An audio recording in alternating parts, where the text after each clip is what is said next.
हरे कृष्णा। सभी को सादर प्रणाम।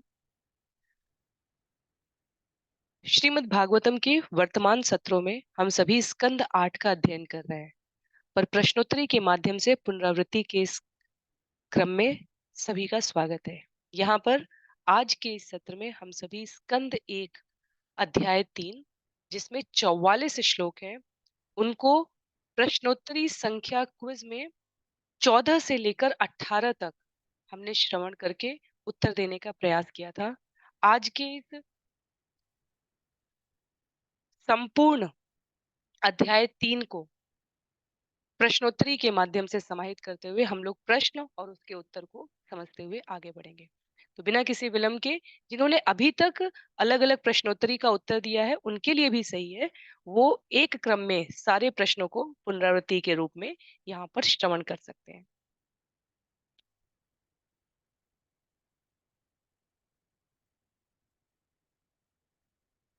क्विज संख्या 14 से आरंभ हुआ अध्याय 3। पहला प्रश्न था, विष्णु के रोमकूपों से असंख्य ब्रह्मांडों की उत्पत्ति होती है। सही उत्तर है, कर्णोदक्षाई विष्णु के रोमकूपों से असंख्य ब्रह्मांडों की उत्पत्ति होती है। प्रश्न संख्या 2, जो नित्य बद्ध जीव अपने और भगवान के मध्य के स्वाभाविक संबंध को अनेकानेक जन्मों के बाद भी नहीं समझ पाते, वे रिक्त स्थान जाते हैं। इसका सही उत्तर है, सृष्टि के प्रलय के समय महत तत्व में मिल जाते हैं। तो जो सही कर्म करेंगे, अच्छे कर्म करेंगे, वो ऊंचे लोकों में जा सकते हैं। जो भगवत प्राप्ति के लिए केवल भगवान की सेवा में निरत रहेंगे, वो आध्यात्मिक लोक में चले जाते हैं। जो बुरे कर्म करते हैं, वो अधोलोक में चले जाते हैं। पर जो अनेकानेक जन्मों के पश्चात भी किसी गति में नहीं जा पाते, वो प्रलय के समय महत तत्व में मिल जाते हैं। प्रश्न संख्या 3, निम्न में से कौन सा सत्य है? महत तत्व 16 अंशों में विभक्त किया गया है। प्रश्न संख्या 3 का दूसरा उत्तर है, विस्तृत असीम आकाश के किसी कोने में महत तत्व एकत्र होता है। तीसरा, इस आकाश का जितना भाग महत तत्व से ढका होता है वो भौतिक आकाश कहलाता है। तो ये तीनों ही विकल्प सही है। वास्तव में आध्यात्मिक आकाश के एक कोने में भौतिक आकाश स्थित है, और जो भौतिक जगत से आध्यात्मिक जगत में जाने के आकांक्षी होते हैं, वो बहिरंगा शक्ति से अंतरंगा शक्ति की ओर प्रेषित कर दिए जाते हैं। प्रश्न संख्या 4 में, निम्न में से कौन सा असत्य है? महत तत्व के भीतर असंख्य ब्रह्मांड होते हैं, ये सत्य है। महाविष्णु के भौतिक आकाश पर दृष्टिपात करने से ब्रह्मांड उत्पन्न होते हैं, ये भी सत्य है। आध्यात्मिक आकाश का महत तत्व वाला भाग संपूर्ण आकाश का नगण्य भाग होता है, ये भी सत्य है। कर्णो दक्षाई विष्णु और महाविष्णु एक होते हैं, तो इसलिए यहाँ पर अलग लिखा है और ये असत्य होगा। प्रश्न संख्या 5 में, प्रत्येक ब्रह्मांड में भगवान रिक्त स्थान विष्णु के रूप में प्रवेश करते हैं। तो असंख्य ब्रह्मांडों की उत्पत्ति कर्णोदक्षाई विष्णु से हो रही है, और प्रत्येक ब्रह्मांड में जिन्हें हम ब्रह्मा विष्णु महेश कह रहे होते हैं, एक ब्रह्मांड के वो एक गर्भोदक्षाई विष्णु होते हैं। प्रश्न संख्या 6 में, रिक्त स्थान विष्णु की नाभि से निकला कमल नाल ब्रह्मा जी का जन्म स्थान है। गर्भोदक्षाई विष्णु की नाभि से निकला कमलनाल ब्रह्मा जी का जन्म स्थान है। तो प्रत्येक ब्रह्मांड के एक एक ब्रह्मा विष्णु और महेश जो बताए गए हैं, उसमें गर्भोदक्षाई विष्णु के कमल नाल से ब्रह्मा जी उत्पन्न होते हैं। प्रश्न संख्या 7 में, कमल नाल के भीतर रिक्त स्थान है। सही उत्तर है, ग्रह मंडल के 14 लोक कमल नाल के भीतर स्थित है। प्रश्न संख्या 8, रिक्त स्थान विष्णु से रिक्त स्थान विष्णु का विस्तार होता है, जो समस्त जीवों के सामूहिक परमात्मा और ब्रह्मांड के सारे अवतारों के कारक हैं। यहाँ पर सही उत्तर नारंगी है।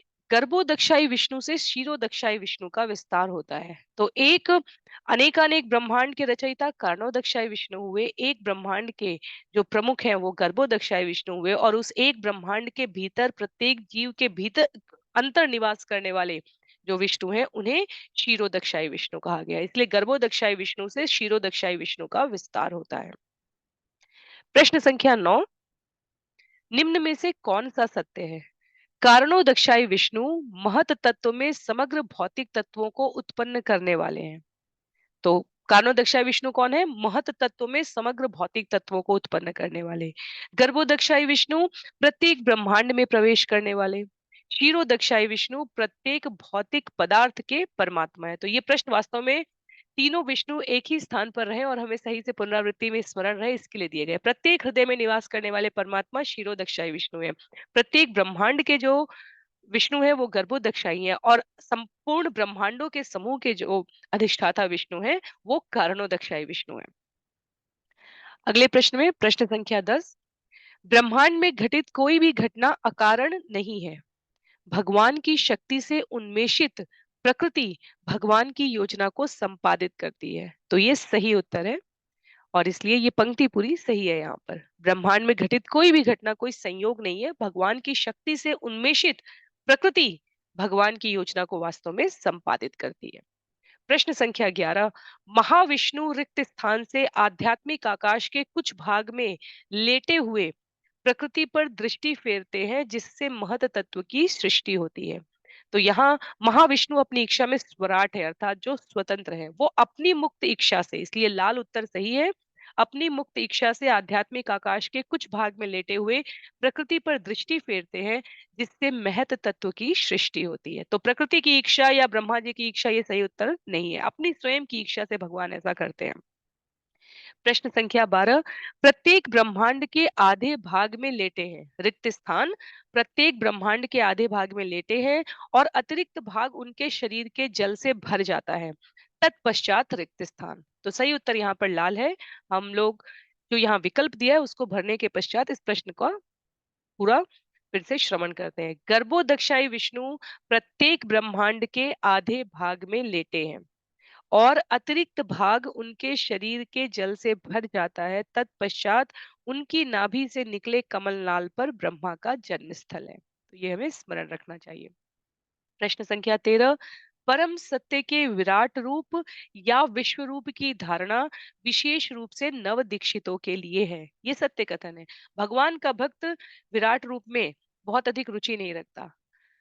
भगवत गीता में जब भगवान विराट रूप दिखाते हैं अध्याय 11, तो वहां अर्जुन कुछ समय के पश्चात कहते हैं ये भगवान के द्वारा विराट रूप दिखाने की प्रस्तुति और अर्जुन के द्वारा ये विनती वास्तव में नव दीक्षित भक्तों को ये स्मरण कराने के लिए, ये स्पष्ट करने के लिए कि जिसे हम पूर्ण पुरुषोत्तम भगवान कहते हैं वही मनुज रूप में यहाँ पर कृष्ण के रूप में आए। पर भक्त वास्तव में इस रूप में इतनी रुचि इसलिए नहीं रखते क्योंकि ये भक्त और भगवान के बीच सेवा संबंध को स्थापित नहीं करती है। भगवान के ऐश्वर्य में वात्सल्य, माधुर्य, साख्य इन भावों को नहीं ला पाती है, और भक्त वास्तव में शांत, वात्सल्य, माधुर्य इन भावों के साथ भगवान से संबंध स्थापित करते हैं। इसलिए विराट रूप में भगवान के जो उनके साधक भक्त हैं, नियमित भक्त हैं, उनकी रुचि रहती है। नव दीक्षितों को प्रभावित करने के लिए, प्रकाशित करने के लिए कि भगवान वास्तव में जीवों से अलग हैं, ये विराट रूप प्रस्तुत किया जाता है। आगे प्रश्न संख्या 14 में निम्न में से कौन सा असत्य है? भगवान का नित्य रूप भगवान की अंतरंगा शक्ति से उत्पन्न होता है, अनेक अवतारों में वैसे ही दिव्य गुण वाला बना रहता है, और महत तत्व के किंचित स्पर्श से अछूता रहता है। ये तीनों कथन सत्य हैं। इसलिए चौथे में जहां लिखा है कि सभी असत्य हैं, वो कथन वास्तव में असत्य है। तो भगवान का नित्य रूप भौतिक तत्व महत तत्व के स्पर्श से अछूता है, अनेक अवतारों में वैसा ही दिव्य गुण वाला बना रहता है, और अंतरंगा शक्ति से उत्पन्न होता है। इसलिए तीनों कथन सत्य है, और चौथा जो इन्हें असत्य कह रहा है वो वास्तव में असत्य हुआ। प्रश्न संख्या 15 में नव दीक्षितों के लिए भगवान स्वरूपहीन है, किंतु दक्ष सेवक के लिए वे दिव्य रूप से युक्त होते हैं, क्योंकि शुद्ध भक्तिमय सेवा द्वारा ही भगवान के दिव्य रूप के दर्शन किए जा सकते हैं। और दूसरा, भगवान सदैव उन भक्तों को दिखते हैं जिनकी आंखों में भक्ति रूपी अंजन लगा है। तो जो नव दीक्षित के क्रम में है, अभी आरंभ किए जिन्होंने भक्ति, उन्हें लग सकता है कि भगवान कहाँ है दिखे, लेकिन जो साधक नियमित हो चुके हैं उनको कण कण में, प्रकृति के हर क्षण में, हर कण में भगवान दृष्टिगोचर होते हैं। इसलिए इस भिन्नता को यहाँ पर कहा गया है कि दक्ष सेवक के लिए वो सर्वत्र उपस्थित है, नव दीक्षितों के लिए वो स्वरूपहीन है, क्योंकि उनको जानने के लिए, देखने के लिए उनकी कृपा प्राप्त होनी चाहिए और उनकी कृपा भक्ति रूपी अंजन आँखों में जब लगा होता है तब प्राप्त होती है। इसलिए विकल्प ना नारंगी यहाँ पर सही है। इसके पश्चात एक श्लोक, स्कंद 1 अध्याय 3 श्लोक संख्या 5 पे पूरी 15वें क्विज़ के प्रश्न बने हुए थे, तो उनको हम लोग अभी श्रवण करेंगे। गर्भोदक्षाई विष्णु के पूर्णांश, जो विश्व भर के जीवों के परमात्मा हैं, ब्रह्मांड के पालन करता है, वे क्षीरोदक्षाई विष्णु या विष्णु कहलाते हैं सामान्यतया, जिन्हें हम कहते हैं। तत्पश्चात प्रश्न संख्या 17 में, इस ब्रह्मांड के भीतर विभिन्न युगों में उत्पन्न होने वाले भिन्न भिन्न असंख्य अवतार क्षीरोदक्षाई विष्णु से ही उद्भूत होते हैं। तो इस प्रश्न के इस अ, जो प्रश्न आपको यहाँ पे दिख रहे हैं, इसके एकमात्र श्लोक से श्रील प्रभुपाद का इतना लंबा तात्पर्य है कि ये सारे प्रश्नोत्तरी यहाँ पर आज की प्रश्नोत्तरी 15 के प्रश्न यहाँ पर प्रस्तुत किए गए थे। तो ब्रह्मांड के विभिन्न युगों में होने वाले भिन्न भिन्न असंख्य अवतार क्षीरोदक्षाई विष्णु से उद्भूत होते हैं, ये सत्य है। प्रश्न संख्या 18 में, ब्रह्मा विष्णु तथा शिव ये तीनों द्वितीय पुरुष गर्भोदक्षाई विष्णु के ही अवतार हैं, ये सत्य है। तो हमने देखा था कि गर्भोदक्षाई विष्णु के कमल नाल से ब्रह्मा की उत्पत्ति हो रही है और ब्रह्मा सृष्टि के निर्माण के समय जब क्रुद्ध होते हैं तो वहां उनके नेत्रों के मध्य के स्थान से रुद्रों का जो प्राकट्य बताया गया है, वो भौतिक जगत के, शिव भौतिक जगत में नहीं आते हैं। शिव भगवान के विष्णु तत्व शिव तत्व की तरह न जीव है ना पूर्ण पुरुषोत्तम में की श्रेणी में आता है। विष्णु तत्व और शिव तत्व अलग अलग होता है। इसलिए यहाँ पर एक ब्रह्मांड के भीतर के जो ब्रह्मा विष्णु और शिव हैं, उनकी उत्पत्ति का कारक द्वितीय पुरुष गर्भोदक्षाई विष्णु ही होते हैं। तो ये सभी यहाँ पर प्रश्नोत्तरी के रूप में दिए गए। जब हमने सत्रों को किया है तो हमने विस्तार से इसकी व्याख्या श्रवण की है। यदि किसी को किसी भी प्रकार की असहमति हो तो आप व्यक्तिगत रूप से अपना मैसेज प्रेषित कर सकते हैं। प्रश्न संख्या 19 में, निम्न में से कौन सा असत्य है? भगवान के रिक्त स्थान है।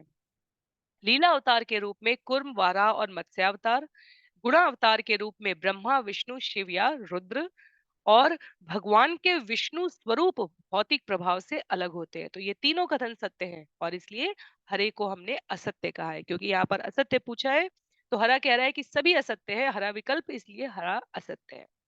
प्रश्न संख्या 20 में, शिव जी परमेश्वर तथा जीवों के बीच की स्थिति में है और ब्रह्मा सदैव रिक्त स्थान होते हैं। तो ब्रह्मा सदैव जीव तत्व होते हैं। कोई जीव अपने पुण्यों के बल पर, अपने सामर्थ्य के पुरुषार्थ के बल पर इतना शक्ति पुंज अर्जित कर सकता है कि वो ब्रह्मा पद का अधिकारी हो सकता है, पर वो शिव नहीं हो सकता। कोई भी जीव कभी शिव या भगवत तत्व नहीं हो सकता। सब में भगवान है, पर सब भगवान है। भगवान एक है और जीव के रूप में हम सेवक और सेव्य, एक सेवा करने वाला है और एक सेवा प्राप्त करने वाला है, इस संबंध तक पहुंच सकते हैं। तो ब्रह्मा जो यहाँ पर बताए गए हैं वो जीव तत्व की पूर्णता 78% गुणों के साथ उपस्थित होते हैं। प्रश्न संख्या 21 में, शिव जी पूर्ण पुरुषोत्तम भगवान के पूर्णांश हैं। ब्रह्म संहिता में शिव जी का विष्णु तत्व से अंतर किसके समान बताया गया है? दूध और दही के समान बताया गया है। प्रश्न संख्या 22 में, शिव जी सामान्य जीव नहीं है। भौतिक प्रकृति के प्रत्यक्ष संसर्ग में रहने के कारण भगवान से उनका अंतर है। तो ये सत्य है। प्रश्न संख्या 23, जो सर्वोच्च पुण्यात्मा जीव या भगवत भक्त है, भगवान द्वारा उन्हें सृष्टि करने की शक्ति दी जाती है और वे ब्रह्मा कहलाते हैं। तो पुण्यात्मा जीव सर्वोच्च श्रेणी में जब पहुंच जाता है तो वो ब्रह्मा बन सकता है, वो ब्रह्मा कहलाते हैं। प्रश्न संख्या 24, जब ब्रह्मा का स्थान ग्रहण करने योग्य कोई नहीं होता तो भगवान स्वयं ब्रह्मा बनकर इस कार्यभार को संभालते हैं। ये सत्य है, श्रील प्रभुपाद ने तात्पर्य में इसे व्यक्त किया है। ब्रह्मा के जीवन के एक दिन में कितने मनु होते हैं? 14 मनु होते हैं। ब्रह्मा का एक दिन एक कल्प कहलाता है। यहाँ पर ये जो प्रश्न है इसमें एक शब्द सही नहीं है प्रश्न की पंक्ति में, और क्योंकि ये प्रश्न पहले से ही दिया जा चुका है क्विज में तो मैं इसे यहाँ पर सही करते हुए व्यक्त कर रही हूँ, और तब यहाँ जो उत्तर दिया है वो सही है। हमारे सौर वर्षों की गणना के अनुसार ब्रह्मा जी की एक दिन की आयु, जो एक दिन की आयु बताई गई है, वास्तव में एक दिन की आयु में हमें ये समझना था कि 1000, जो 43 लाख यहाँ पर संख्या दिख रही है, वो एक युग चक्र की बात की गई थी। सतयुग में, त्रेता में, द्वापर में और कलयुग में जो वर्षों की संख्या है, उनके बारे में। और ऐसे हजार युग चक्र जो कहे जाते हैं, वो वास्तव में, तो एक दिन की आयु हमें यहाँ पर समझनी थी। कलयुग के 4,32,000 वर्ष हैं। त्रेता के, क्षमा कीजिए, कलयुग के 4,32,000 वर्ष हैं। द्वापर के 8,64,000 वर्ष हैं। त्रेता के 12,98,000 वर्ष हैं। और सतयुग के 17,28,000 वर्ष हैं। इनको मिलाकर 43,20,000 ये जो कुछ वर्ष होते हैं, तो 1,000 दिव्य युग चक्र की बात की गई है। और उसके अनुसार ये विकल्प यहाँ पर सही है। आगे प्रश्न संख्या 27 में, वर्तमान युग रिक्त स्थान के अधीन है। वर्तमान युग वैवस्वत मनु के अधीन है। तो वर्तमान युग हमने स्कंध 8 में सुखदेव गोस्वामी और महाराज परीक्षित के साथ संवाद में, जो नियमित सत्र चल रहे हैं उनमें जो नियमित साधक श्रोता है उन्होंने श्रवण कर लिया है अब तक, कि स्कंध 8 में सुखदेव गोस्वामी महाराज परीक्षित को 14 मनुओं के जीवन काल के बारे में बता रहे हैं। वर्तमान में ये जो हमारा मनवंतर है, ये 7वां मनवंतर 28वां युग चक्र चल रहा है। और इस मनवंतर के जो मनु है उनका नाम वैवस्वत है, वहां पर उल्लिखित किया गया है। प्रश्न संख्या 28 में, भगवान के ऐसे अवतार जिन्हें अप्रत्यक्ष शक्ति प्राप्त होती है, वो विभूति कहलाते हैं। प्रश्न संख्या 29, भगवान के विभिन्न युगावतारों का रंग भिन्न होता है। निम्न में से कौन सा किसी भी युग के अवतार का रंग नहीं है? तो नारंगी किसी भी युग के अवतार का रंग नहीं है। काला, लाल और पीला वहां अलग अलग भगवान के त्रियुगी, भगवान त्रियुगी कहे जाते हैं। सतयुग, त्रेता, द्वापर, काला, पीला और लाल वहां भगवान ने धारण किया है। कलयुग के लिए भगवान भक्त अवतार में आते हैं। सुनहरा रंग चैतन्य महाप्रभु शास्त्र इसको द्वापर युग की कई कथाएं सम्मिलित रूप से इसका द्योतक है कि कलयुग में भगवान भक्त अवतार, इसलिए त्रियुगी त्रियुगी कहे गए हैं भगवान, क्योंकि ये अवतार भक्तों के कल्याण के लिए स्वयं उनके जैसा रूप धारण करके होता है। तो नारंगी किसी भी युग का अवतार नहीं है, के अवतार का रंग नहीं है। प्रश्न संख्या 30 में, किसी भी धूर्त के लिए अवतार बनने की गुंजाइश नहीं है, क्योंकि शास्त्रों में अवतार के समस्त, भगवान के समस्त अवतारों का उल्लेख मिलता है। और ऋषिगण शास्त्रों में वर्णित लक्षणों के आधार पर भगवान के अवतारों को चिन्हित कर लेते हैं। भगवान को स्वयं घोषणा करने की आवश्यकता नहीं होती है कि वे अवतार है। भगवान घोषणा नहीं करते हैं। भगवत गीता में अर्जुन के साथ संवाद में भगवान ने भक्तों को आश्वस्त करने के लिए कहा है, अहम सर्वस्व प्रभो मत्तः सर्वम प्रवर्तते। पर भगवान के अवतार रूप की घोषणा शास्त्र में उल्लिखित है, जिन्हें ऋषिगण अपने अंतर चक्षु से सम्यक साधना से चिन्हित करके सामान्य जनमानस को परिचित कराते हैं। तो इस प्रकार से हम लोगों ने प्रथम 5 श्लोक इस अध्याय के श्रवण किए थे, 2 क्विज के माध्यम से। क्विज संख्या 16 में स्कंद 1 अध्याय 3 श्लोक संख्या 6 से लेकर 24 तक के श्लोकों की पुनरावृत्ति के प्रश्न दिए गए हैं। प्रश्न संख्या 31 है, निम्न में से कौन सा भगवान का प्रथम शक्त्यावतार था? तो 4 कुमार सनत सनंदन सनातन सनत कुमार, ये प्रथम शक्त्यावतार था। मत्स्य अवतार दशावतार में जो प्रमुख दशावतार कहे जाते हैं उसमें शक्त्यावतारों की संख्या 10 से अधिक है। अध्याय 3 के ये श्लोक संख्या 6 से 24 तक भगवान के विभिन्न शक्त्यावतारों के बारे में वर्णन करते हैं। तो प्रथम शक्ति अवतार सनत सनंदन सनातन और सनत कुमारों का है। प्रश्न संख्या 32 में, भगवान के चौथे शक्त्यावतार नर नारायण के माता पिता का नाम राजा धर्म और मूर्ति था। माँ का नाम मूर्ति और पिता का नाम धर्म था। मूर्ति के पिता का नाम दक्ष था। तो दक्ष की पुत्रियों में मूर्ति आती है। प्रश्न संख्या 33 में, सृष्टिकारी कुल तत्वों की संख्या 24 बताई गई है। भगवत गीता में भी हमने इसे श्रवण किया है। भगवान के छठे शक्त्यावतार दत्तात्रेय के माता पिता ऋषि अत्रि और माता अनुसुईया थी। भगवान ने दत्तात्रेय रूप में आत्म दर्शन की स्थापना कर अलर्क, प्रहलाद, है यदु आदि को विशेष रूप से इसका उपदेश किया है। ये सत्य कथन है। तो दत्तात्रेय रूप में भगवान ने आत्म दर्शन की स्थापना करके चुने गए भक्तों को निर्देशित किया गया है। प्रश्न संख्या 36, अति पुण्यशाली जीव कालांतर में देवता बन जाते हैं, ये सत्य है। देवता भौतिक जगत की विधि व्यवस्था बनाए रखने के लिए नियुक्त किए जाते हैं, ये भी सत्य है। पुण्यात्माओं के अभाव में भगवान स्वयं अवतरित होकर कार्यभार संभालते हैं, ये भी सत्य है। और इसलिए यहाँ असत्य पूछा गया था, तो हरा विकल्प जो सबको असत्य बता रहा है वो वास्तव में असत्य है। तो सही उत्तर यहाँ पर असत्य बताने वाला विकल्प है। प्रश्न संख्या 37 में, भगवान के 7वें शक्त्यावतार यज्ञ ने प्रजापति रुचि और अकुति के यहाँ जन्म लेकर इंद्र का पद संभाला था। तो इंद्र के पद पर यज्ञ भी आरूढ़ हुए हैं। हम मनवंतरों के विस्तार में भी इसको श्रवण करते हैं स्कंद 8 में। प्रश्न संख्या 38, राजा नाभि और मरु देवी के यहाँ रिक्त स्थान अवतार लेकर भगवान ने पूर्णता का मार्ग दिखाया। तो ऋषभ देव के रूप में राजा नाभि और उनकी पत्नी मरु देवी से जन्म लेकर भगवान ने पूर्णता का मार्ग दिखाया है। प्रश्न संख्या 39 में, मनुष्य जीवन आत्म साक्षात्कार द्वारा शाश्वत तथा असीम सुख प्राप्ति के लिए मिला है। तो तत्क्षण क्षणिक काल क्रम में नष्ट होने वाले सुख को प्राप्त करने के लिए ये मनुष्य शरीर नहीं मिला है। मनुष्य शरीर शाश्वत और असीम सुख प्राप्त करने के लिए मिला है, जो केवल आत्म साक्षात्कार से संभव है। इसलिए अन्य तीन विकल्प कि मनुष्य जीवन भौतिक इंद्रिय सुख के लिए मिला है, गलत है। मनुष्य जीवन सकाम कर्म से पुण्य अर्जित कर सदा इस मर्त्य लोक में जीने के लिए मिला है, ये भी गलत है। और ब्रह्मा इंद्र मनु अन्य देवता बनने के लिए मिला है, ये भी सही नहीं है। प्रश्न संख्या 40, राजा पृथु के रूप में भगवान ने 9वें शक्त्यावतार में महासागरों और महाद्वीपों को विभाजित किया था, ये असत्य है। महासागरों और महाद्वीपों को विभाजित राजा पृथु ने नहीं किया था। राजा पृथु शक्त्यावतार अवश्य है, पर उन्होंने महासागरों और महाद्वीपों को विभाजित नहीं किया था। उन्होंने वास्तव में नगरों की सम्यक राजा की शासन व्यवस्था स्थापित की थी इस धरती पर। धरती से अन्न उत्पादित करके प्राणी मात्र को भोजन भरण पालन पोषण की व्यवस्था स्थापित की थी। तो वो सम्यक व्यवस्था, महासागरों और महाद्वीपों का विभाजन अन्यत्र स्थान पर हुआ है, पर शक्ति अवतार के रूप में भी राजा पृथु का नाम सत्य है, कार्य यहाँ पर असत्य है, इसलिए इसका उत्तर असत्य कहा गया है।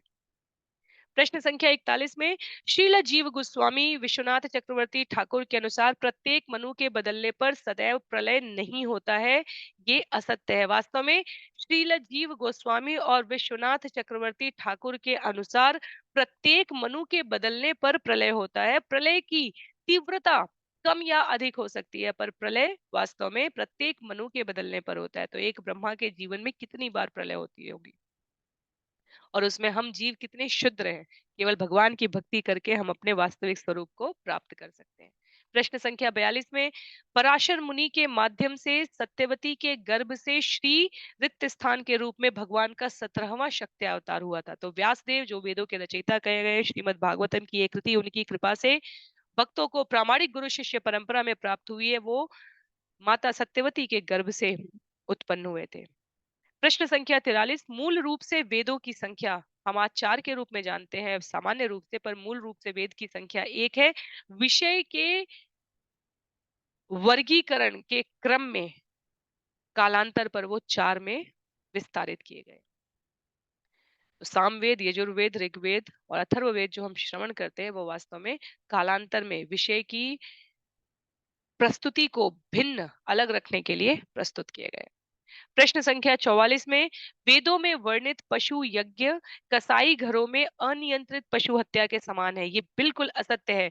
वेदों में वर्णित पशु यज्ञ वास्तव में जीर्ण शीर्ण पशुओं को, चाहे वो अश्वमेध यज्ञ हो या गोमेध यज्ञ हो, उनको पुनः जीवन प्रदान करने के लिए संचालित किया जाता था, और यज्ञ की सफलता का परिमाण होता था कि जीव पुनः जीवित हो जाना चाहिए।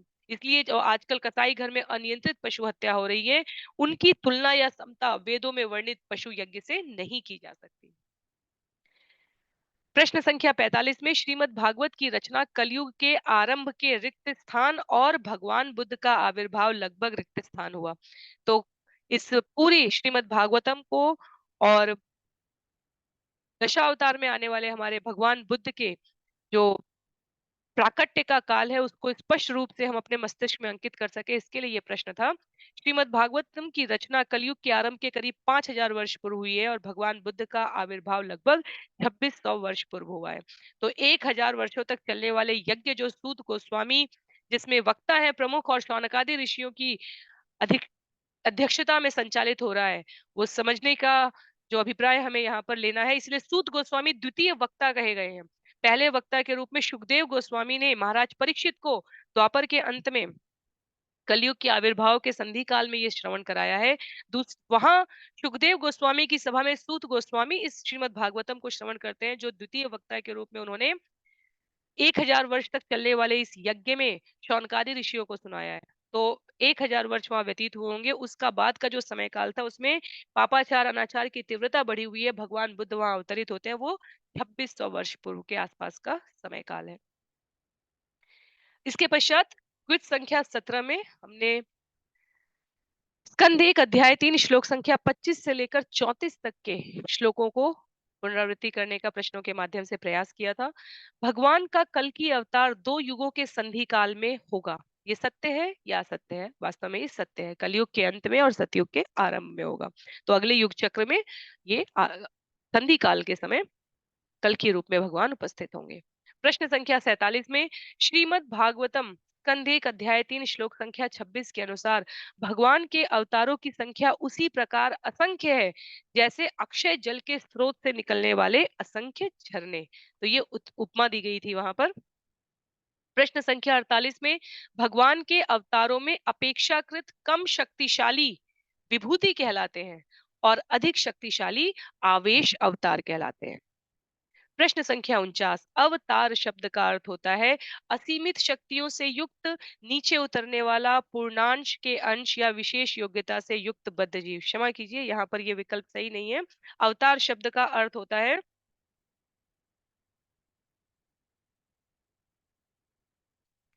अवतार शब्द का अर्थ होता है नीचे उतरने वाला। तो ये मैंने जो लाल यहाँ पर सभी की सुविधा के लिए चिन्हित कराया है, ये विकल्प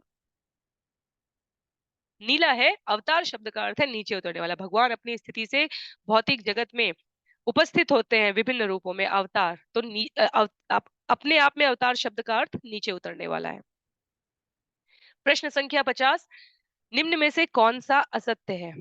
भगवान कृष्ण के अवतार का स्रोत कोई अन्य है, ये वास्तव में असत्य है। पूर्ण पुरुषोत्तम भगवान श्री कृष्ण अपनी इच्छा से अवतरित होते हैं। उनके अवतार का स्रोत कोई अन्य नहीं है।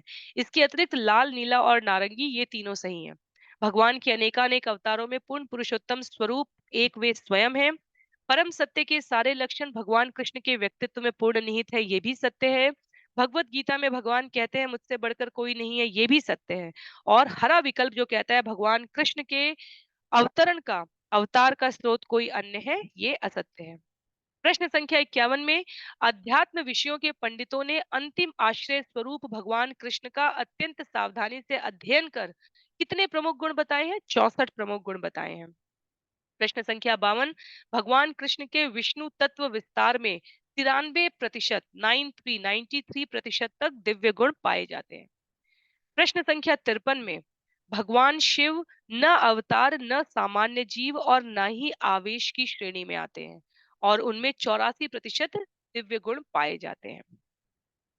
प्रश्न संख्या 54 में जीवों में सर्वाधिक पूर्ण जीव ब्रह्मा है और उनमें 78% तक दिव्य गुण उपलब्ध होते हैं। प्रश्न संख्या 55 में मनुष्यों में भगवान के दिव्य गुणों की मात्रा अति अल्प होती है, अत्यल्प, और देवताओं में 50 से 55% तक होती है। तो यहाँ पर प्रश्न संख्या 56 में जाने से पहले पुनरावृत्ति के लिए जीवों में भगवत गुणों की जो प्रतिशत मात्रा संख्या कही जा रही है वो अत्यल्प होती है। देवताओं में 50 से प्रतिशत 55% तक होती है। ब्रह्मा जो सर्वोच्च जीव कहे गए हैं उनमें 78% तक होती है।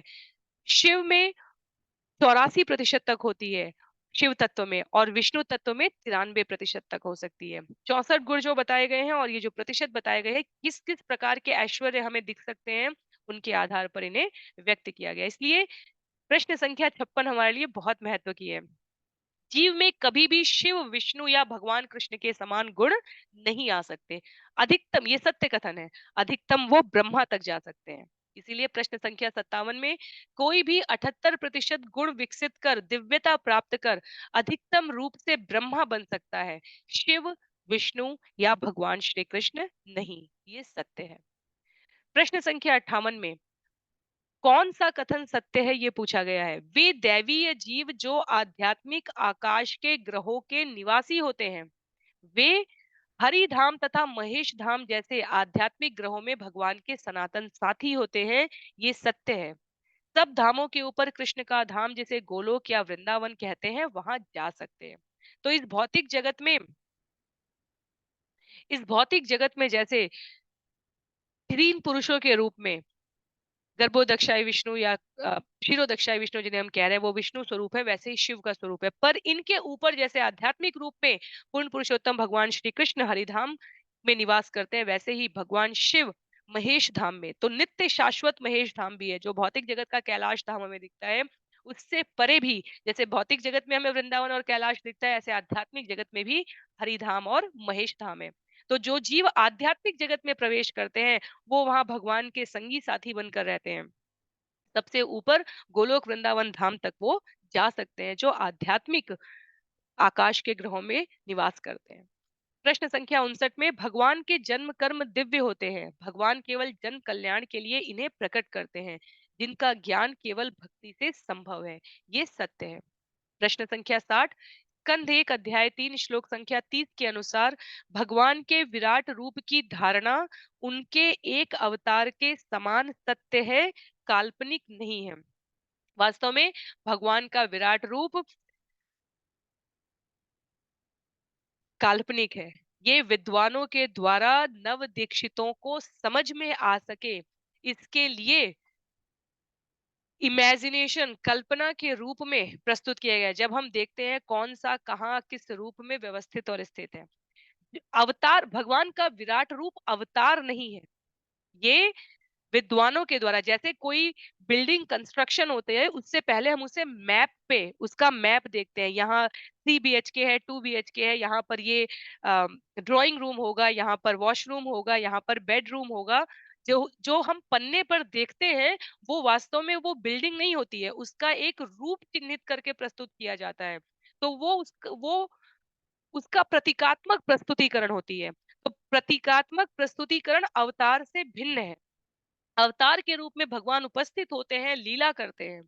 विराट रूप वो प्रतीकात्मक प्रस्तुति है। इसलिए जब यहाँ पर कहा गया है कि भगवान के विराट रूप की धारणा उनके एक अवतार के समान सत्य है, काल्पनिक नहीं, तो ये कथन असत्य है। वास्तव में ये एक अवतार के समान सत्य नहीं है, ये पेपर पे जो बिल्डिंग का मैप दिया गया है उसके समान हुई। और अवतार क्या है, भगवान वास्तव में लीला करेंगे। तो टावर 1 टावर 2 टावर 3 जो हम देख रहे हैं वो वास्तव में अवतार हुआ किसी कॉम्प्लेक्स में, और काल्पनिक नहीं हुआ। लेकिन जो हम पन्ने पर देख रहे हैं नक्शा वो वास्तव में काल्पनिक है। तो विराट स्वरूप की धारणा नव दीक्षितों को भगवान की विराटता का अनुभव कराने के लिए है। आत्म साक्षात्कार का अर्थ है प्रश्न संख्या 61 में स्थूल तथा सूक्ष्म शरीर की आवश्यकताओं के प्रति अन्य मनस्क होना, या क्षमा कीजिए, और आत्मा के कार्यों के प्रति गंभीर बनना। ये दोनों विकल्प सही है, इसमें या का उत्तर नहीं है, और है यहाँ पर। स्थूल तथा सूक्ष्म शरीर की आवश्यकताओं के प्रति अन्य मनस्क होते हुए आत्मा के कार्यों के प्रति गंभीर बनना वास्तव में आत्म साक्षात्कार का अर्थ होता है। प्रश्न संख्या 62 में भगवान की बहिरंगा शक्ति जीव को बंधन में बांधती है और वही शक्ति भगवत कृपा से अंतरंगा बनकर शाश्वत जीवन देती है, जैसे विद्युत शक्ति को गर्म और ठंडा दोनों के लिए प्रयोग करते हैं। तो जिस इलेक्ट्रिसिटी को हम ठंडक अनुभव करने के लिए प्रयोग करते हैं विभिन्न यंत्रों के माध्यम से, उसी इलेक्ट्रिसिटी को हम पदार्थ को गर्म करने के लिए या स्वयं को भी गर्मी प्रदान करने के लिए साधन की यंत्र की सहायता से प्रयोग करते हैं। उसी प्रकार भगवान की शक्ति है। जब जीव इस भौतिक जगत में बंधा हुआ है तो वो बहिरंगा शक्ति के प्रभाव में है। जब जीव भगवत कृपा से अपने आप को गुरु के भक्तों के संग रहकर गुरु के वचनों का पालन करते हुए शास्त्रों का आश्रय लेते हुए आध्यात्मिक जगत में प्रवेश करता है तो वही बहिरंगा शक्ति भगवत कृपा से अंतरंगा शक्ति बन जाती है। तो विद्युत वही है, शक्ति वही है, ठंडा और गर्म बंधन में और बंधन से मुक्त करने का कार्य पात्रता के अनुसार निर्धारित हो जाता है। और इस प्रकार से स्कंद 1 अध्याय 3 के अंतिम 10 श्लोक श्लोक संख्या 35 से लेकर 44 तक हम लोग क्विज संख्या 18 में पुनरावृत्ति करते हैं, जिसका 63वां प्रश्न है इस सृष्टि में प्रत्येक प्राणी प्रत्यक्ष या अप्रत्यक्ष रूप से भगवान की सेवा कर रहा है, ये सत्य है। या तो हम इंद्रियों की सेवा कर रहे हैं या भगवान की सेवा कर रहे हैं। भगवान की सेवा प्रत्यक्ष सेवा होती है, इंद्रियों की सेवा अप्रत्यक्ष सेवा है, क्योंकि इंद्रियों की सेवा में भी वास्तव में हम ऋषिकेश इंद्रियों के स्वामी भगवान को स्मरण कर पाते हैं पर उनकी सेवा नहीं कर पाते हैं, तो वो अप्रत्यक्ष है, उससे हमें भगवत प्राप्ति नहीं होती, अपितु हम भगवान की बहिरंगा शक्ति के प्रभाव में रहते हैं और अपने आप को बंधन युक्त किए रहते हैं। तो प्रत्यक्ष और अप्रत्यक्ष रूप से भगवत प्राप्ति करना कई बार दुष्कृत दुरूह हो जाता है और अंततः हो सकता है कि भगवान हमें न भी प्राप्त हो और महत तत्व में हम विलीन हो जाए सृष्टि के प्रलय के साथ। इसलिए सभी से अनुरोध किया जाता है आचार्यों द्वारा कि हमें प्रत्यक्ष रूप से भगवान की सेवा करनी चाहिए, अर्थात इंद्रियों की सेवा से स्वयं को विमुख रखना चाहिए। प्रश्न संख्या 64 में निम्न में से कौन सा कथन असत्य है? तो हम लोग क्रमशः पढ़ते हुए असत्य को पहचान लेंगे। लाल में लिखा है भगवान तथा जीव दोनों ही मूल रूप से आध्यात्मिक हैं, ये सत्य है। दोनों में से किसी का ना जन्म होता है ना मृत्यु। वास्तव में शरीर मरता है और जीता है, आत्मा अमर होती है। तो भगवान और जीव दोनों ही जन्म और मृत्यु से परे हैं। पर जब हम विकल्प संख्या नारंगी में जाते हैं, वहां लिखा है जीवात्मा का प्राकट्य और तिरोधान भगवान की अंतरंगा शक्ति का प्रदर्शन है, ये असत्य है। क्यों असत्य है? जीवात्मा का प्राकट्य और तिरोधान भगवान की बहिरंगा शक्ति का प्रदर्शन। भौतिक जगत में जीव मरता है और पुनः जन्म लेता है, इसलिए ये असत्य है। अंतरंगा शक्ति का प्रदर्शन भगवान के प्राकट्य और तिरोधान में होता है। जब भगवान प्रस्तुत होते हैं स्वयं मर्यादा पुरुषोत्तम के रूप में, पूर्ण पुरुषोत्तम के रूप में, तब उनका प्राकट्य और तिरोधान भगवान की अंतरंगा शक्ति का प्रदर्शन होता है। जीवात्मा का प्राकट्य और तिरोधान भगवान की बहिरंगा शक्ति का प्रदर्शन है और इसलिए ये असत्य है। हरे में लिखा है भगवान का प्राकट्य और तिरोधान भौतिक प्रकृति के नियम से नहीं बंधा है, ये सत्य है। तो ये क्यों है? क्योंकि यहाँ वास्तव में अंतरंगा शक्ति का प्रदर्शन हो रहा है। तो हरे में अंतरंगा शक्ति का प्रदर्शन है, नारंगी में बहिरंगा शक्ति का प्रदर्शन है, इसलिए नारंगी असत्य है।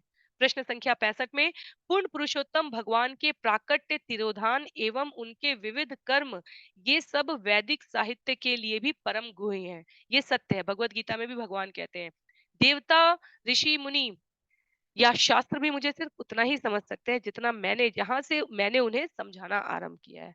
भगवान उसके भी परे हैं। केवल भगवत भक्त उनकी महत कृपा से उन्हें समझ सकते हैं। प्रश्न संख्या 66 में श्रीमद् भागवतम के स्कंध 1 अध्याय 3 श्लोक संख्या 36 के अनुसार अमोघ लीला शब्द का क्या अर्थ है?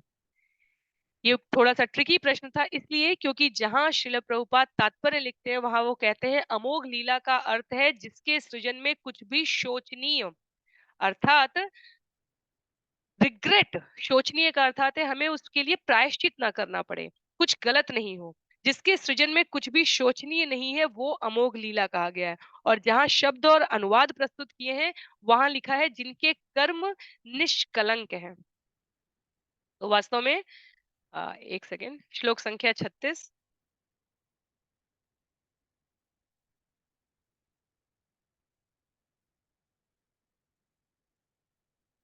तो ये प्रश्न वास्तव में दिया ही इसलिए गया था क्योंकि ये दोनों अलग अलग बातें नहीं है। स्कंद 1 अध्याय 3 श्लोक संख्या 36, यहाँ पर शब्द प्रयोग हुआ है सावा इदम विश्वम अमोघ लीला, अमोघ लीला जिसका अर्थ लिखा है जिनके कर्म निष्कलंक है वे।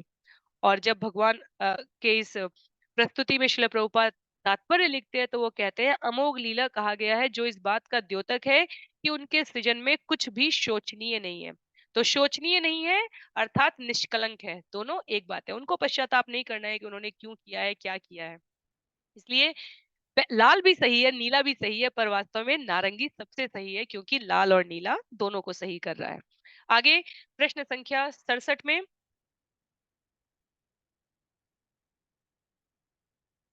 इस दृश्य जगत की सृष्टि उनके लिए की जाती है जो तीन प्रकार के क्लेशों से ग्रस्त हैं, जो भगवान के पास तक नहीं पहुंच पाते हैं, जो भगवान की रची सृष्टि में गड़बड़ी उत्पन्न करने का प्रयास करते हैं। तो ये तीनों विकल्प सही है। वास्तव में जो काम, क्रोध, लोभ, जो आदि दैविक, आध्यात्मिक, आदि भौतिक इन प्रकार के क्लेशों से, कष्टों से ग्रसित हैं, जो भगवान की सृष्टि में जिन्हें भगवान की सत्ता स्वीकार नहीं थी और किंचित मात्र जिनके भीतर ईर्ष्या का तत्व आ जाता है, जो स्वयं भगवान की तरफ भोग करने के इच्छुक होते हैं, जो अराजक तत्वों की तरह इस भौतिक जगत में जब कार्य करते हैं तो उन्हें कारागार में डाल दिया जाता है। उसी प्रकार से जो जीव कभी किसी योजना के तहत इस प्रकार का भाव रखते हैं, उन्हें मर्त्य लोक भेज दिया जाता है। तो इसलिए यहाँ पर ये तीनों विकल्प सही हैं। और जो अपने प्रयासों से भगवान के पास तक अभी नहीं पहुंच पाए हैं और उन्हें संग चाहिए, उन्हें सुंदर कथा श्रवण, स्मरण, सेवन, अर्चन, आत्मनिवेदन करना है, वो इस जगत में उपस्थित रहते हैं। प्रश्न संख्या 68 में, भगवान भौतिक सृष्टि से उसी प्रकार संबंधित हैं जैसे रिक्त स्थान से संबंधित हुए बिना कोई रिक्त स्थान का सेवन करता है। तो ये जो उपमा है यहाँ पर, ये सुगंध युक्त पदार्थ के लिए कही गई है। भगवान भौतिक सृष्टि से उसी प्रकार संबंधित हैं जैसे सुगंध युक्त पदार्थ से संबंधित हुए बिना कोई सुगंधि का सेवन करता है। हमारे हाथ में पुष्प ना हो पर कहीं से ये सुगंधि प्राप्त हो, वैसे उसी प्रकार भगवान स्वयं इस भौतिक जगत में उपस्थित नहीं है, लेकिन वो फिर भी यहाँ अप्रत्यक्ष बहिरंगा शक्ति के रूप में उपस्थित है। कहते हैं श्रील प्रभुपाद, वे इस भौतिक सृष्टि से बाह्य रूप से उसी तरह संबंधित है जिस प्रकार किसी सुगंध युक्त पदार्थ से संबंधित हुए बिना कोई सुगंधि का सेवन करता है।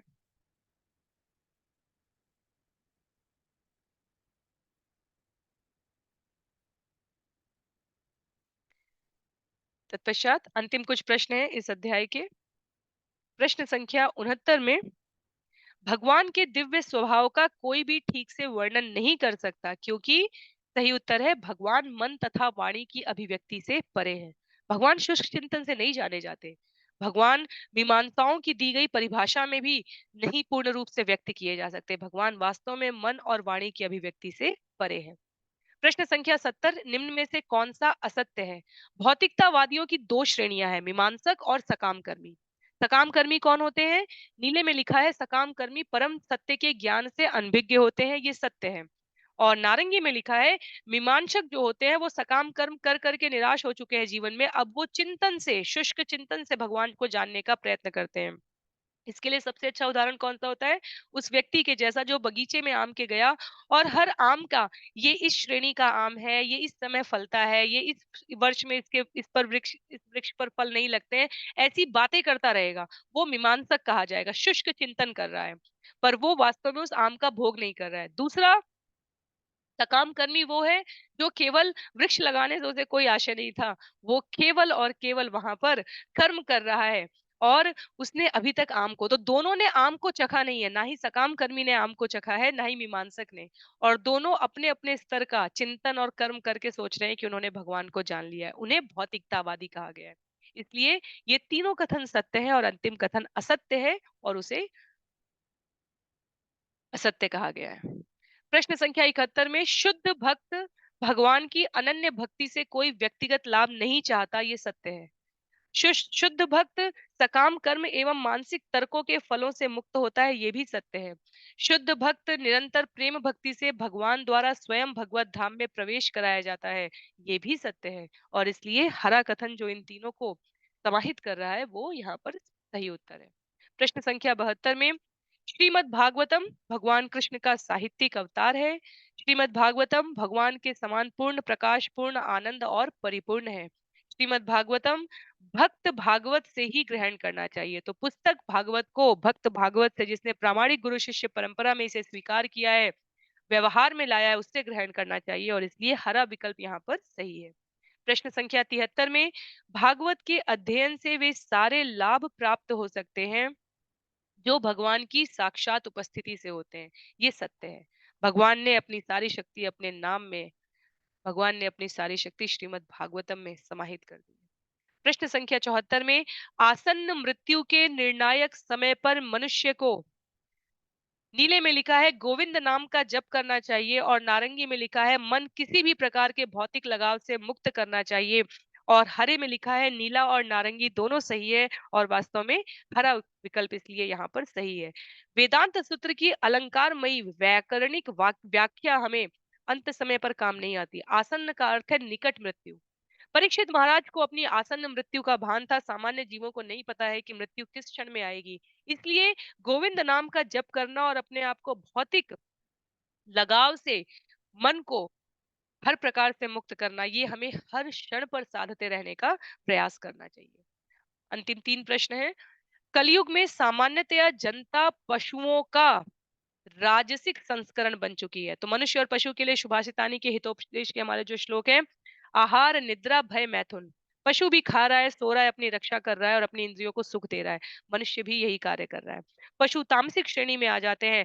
मनुष्य जमीन से उठाकर नहीं खा रहा है, पेड़ों से तोड़कर नहीं खा रहा है, थाली प्लेट में अच्छे से सजा के खा रहा है। इंद्रिय सुख के लिए वो जमीन पर नहीं है, अच्छे बेड, बिस्तर, पलंग पर अपने आप को सुख दे रहा है। रक्षा करने के लिए वो अपने नाखूनों का सामान्यतया नाखूनों का या दाँतों का प्रयोग नहीं कर रहा है, अपने अब केवल शरीर के बल का प्रयोग नहीं कर रहा है जानवरों की तरह, अपितु वो विविध आयुधों का प्रयोग कर रहा है। इसलिए राजसीय संस्करण कहा जा रहा है। पशुओं और मनुष्यों में कोई अंतर नहीं है यदि वो खाने, सोने, इंद्रिय सुख भोगने और अपनी भय से रक्षा करने के साधन में लगे हुए हैं। उन साधनों को अर्जित करने में लगे हैं। वो केवल पशुओं की श्रेणी का राजसिक वर्जन हो जाता है, राजसिक संस्करण हो जाता है। इसलिए यहाँ पर राजसिक उत्तर सही कहा गया है। प्रश्न संख्या 76 में भगवत गीता को श्रीमद् भागवतम आरंभ करने से पहले अध्ययन करना चाहिए और साथ साथ अध्ययन करना चाहिए। इसलिए लाल विकल्प भी सही है यहाँ पर। नीला विकल्प भी अगर पहले अगर लाल नहीं किया है तो नीला सही नहीं हो सकता। अगर पहले अध्ययन नहीं किया है और भागवतम के बाद भगवत गीता पढ़ने के लिए जा रहे हैं तो भागवतम के कई विषयों में हमें भ्रम हो सकता है। इसलिए हरा उत्तर सही नहीं है यहाँ पर। पहले श्रवण करना चाहिए। भागवतम आरंभ करने से पहले भगवत गीता हमें पता होनी चाहिए। प्रामाणिक गुरु शिष्य परंपरा में हमें श्रवण करना चाहिए और भागवतम पढ़ते पढ़ते भी यदि हम श्रवण कर रहे हैं तो उसमें कोई हानि नहीं। तो अंतिम प्रश्न है स्कंध 1 अध्याय 3 के लिए। सूत गोस्वामी ने श्रीमद् भागवतम को गुरु शिष्य परंपरा में सुखदेव गोस्वामी से सुना था। तो सही उत्तर यहाँ पर नीला होगा। तो व्यास मुनि से सुखदेव गोस्वामी से सूत गोस्वामी ने सुना, सूत गोस्वामी के माध्यम से समस्त प्राणियों को ये यहाँ पर उपलब्ध हुआ है। और सुखदेव गोस्वामी और महाराज परीक्षित का संवाद है जो सूत गोस्वामी शौनकादि ऋषियों को सुना रहे हैं। तो इसके साथ ही यहाँ पर स्कंध 1 अध्याय 3 के 44 श्लोकों की पुनरावृत्ति इन 77 प्रश्नों के द्वारा हमने करने का प्रयास किया है। तो किसी भी प्रकार की यदि आपकी असहमति हो, किसी भी प्रकार की आपकी कोई टिप्पणी हो तो आप इस वीडियो के कमेंट बॉक्स में या जहां भी व्यक्तिगत रूप से आप जुड़े हैं वहां पर प्रस्तुत कर सकते हैं। मैं संख्याओं को बार बार इसलिए महत्व देती हूँ क्योंकि वो हमें विषय को संबद्ध करने में सहायता करते हैं। सभी को बहुत बहुत आभार। हरे कृष्ण।